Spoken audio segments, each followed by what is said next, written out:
CPM പ്രാദേശിക നേതാക്കൾ തിരഞ്ഞെടുപ്പിൽ മത്സരിച്ചാൽ ചിഹ്നം എന്തായിരിക്കും? അരിവാൾ ചുറ്റിക കൈവിട്ടൊരു കളിക്ക് പാർട്ടി നിന്നുകൊടുക്കുകയുമില്ല. പക്ഷേ അടൂർ നഗരസഭ 23-ാം വാർഡിൽ പാർട്ടിക്ക് എന്താണ് സംഭവിച്ചത്? കണ്ടുവരാം.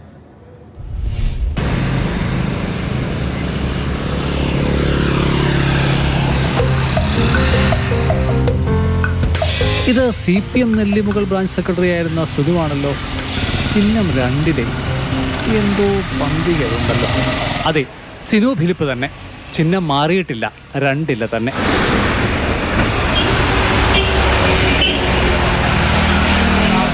നാമത്തില് 2 ചിഹ്നം മറക്കല്ലേ. ഒന്ന് അനുഗ്രഹിച്ചാട്ടെ, നമ്മളെ ഒന്ന് അനുഗ്രഹിക്കും കേട്ടോ.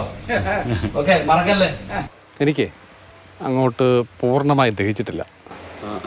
കാരണം എന്താണ്? അതായത് ഈ അരിവാൾ ചുറ്റിക മാറി 2 എത്തിയ മറിമായം, അതെന്താ? അതിൻ്റെ മറിമായമല്ല, അത് ഞങ്ങളുടെ അടൂർ മുനിസിപ്പാലിറ്റിയിലെ നേരത്തെ 28 വാർഡേ ഉള്ളായിരുന്നു. അപ്പോൾ അതിനോടനുബന്ധിച്ച് ഇപ്പം 29 വാർഡ് വന്നിരിക്കുകയാണ്. അവിടെ കേരള കോൺഗ്രസ് എം എന്ന് പറയുന്ന അടൂർ മുനിസിപ്പാലിറ്റിയിൽ നേരത്തെ ഭരണത്തിലിരിക്കുന്ന 2 വാർഡുകളുണ്ടായിരുന്നു. 23-ാം വാർഡ് മതി, 22-ാം വാർഡ് വേണ്ട. അങ്ങനെ പാർട്ടിയുടെ തീരുമാനപ്രകാരവും അതോടൊപ്പം തന്നെ കേരള കോൺഗ്രസ് എം 2 ചിഹ്നത്തിൽ അവരുടെ തീരുമാനം അനുസരിച്ച് അവർക്ക് എന്നെ ഈ 2 ചിഹ്നത്തിൽ മത്സരിപ്പിക്കാൻ അവർക്ക് താല്പര്യമുള്ളത് കൊണ്ടും പാർട്ടിക്കും താല്പര്യമുള്ളത് കൊണ്ടാണ് നമുക്ക് ഈ വാർഡിൽ ഈ സീറ്റ് എനിക്ക് 2 ചിഹ്നത്തിൽ മത്സരിക്കാൻ തന്നിരിക്കുന്നത്.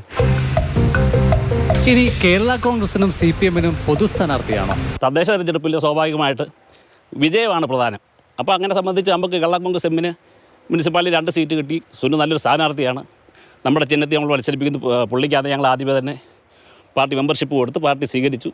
തുടർന്ന് പുള്ളി ഇപ്പം ജയിച്ചാലും തോറ്റാലും കേരള കോൺഗ്രസ് എമ്മിനെ സംബന്ധിച്ച് പുള്ളി നമ്മുടെ ഒരു അവിഭാജ്യ ഘടകമായി മാറിക്കഴിഞ്ഞു. CPM നേതൃത്വം ഇതിനെ എങ്ങനെയായിരിക്കും വിശദീകരിക്കുക? മണി ഗ്രൂപ്പ് നിശ്ചയിച്ച ഒരു സ്ഥാനാർത്ഥി ഉണ്ടായിരുന്നു. ആ സ്ഥാനാർത്ഥിയേക്കാൾ മെച്ചപ്പെട്ട സ്ഥാനാർത്ഥി ഇതാണ് എന്ന് CPM സജസ്റ്റ് ചെയ്തു. ശരി, അവരെ ആ നിലയ്ക്കത് സ്വീകരിക്കാൻ തയ്യാറാണ്. അങ്ങനെ സുനു ഫിലിപ്പോടെ മത്സരിക്കാൻ തീരുമാനിച്ചു, അത്രയേ ഉള്ളൂ.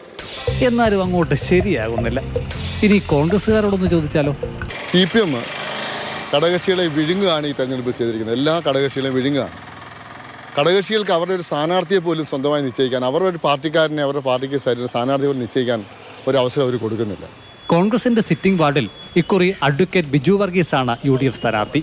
BJPയെ പ്രതിനിധീകരിച്ച് കമലാസനൻ പിള്ളയുമുണ്ട്. CK Abhilal, Mathrubhumi news, Pathanamthitta.